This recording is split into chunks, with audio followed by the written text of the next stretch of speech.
Arkadaşlar herkese merhabalar. Bugün Photoshop'ta yazının içi nasıl boşaltılır bunu göstereceğim. İsterseniz hiç zaman kaybetmeden videomuza başlayalım. Photoshop'a geldikten sonra ben buraya bir adet fotoğraf attım. Bu fotoğrafı biraz karartmak istiyorum ben. Çünkü bu fotoğrafın direkt üstüne yazarsak yazımız tam belli olmaz.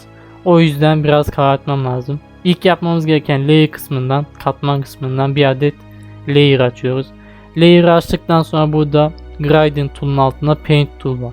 Bu Paint tool'a gelip fotoğrafın üstüne tıklıyoruz. Gördüğünüz gibi ekranımız siyah oldu. Daha sonra buradan opaklığı kısıyoruz. %75 yaptım ben. Buraya yazımızı yazıyoruz. Ben buraya kendi adımı yazacağım. Kendi adımı yazdıktan sonra dikeyde ve yatayda yazıyı ortaladım.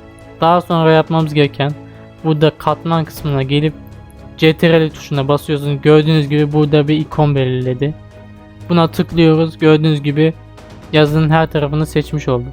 Daha sonra Select kısmına gelip Modify kısmına geliyoruz ve buradan Contract kısmına geliyoruz. Burada bir sayı girmemiz lazım. Bunu 5 yapalım.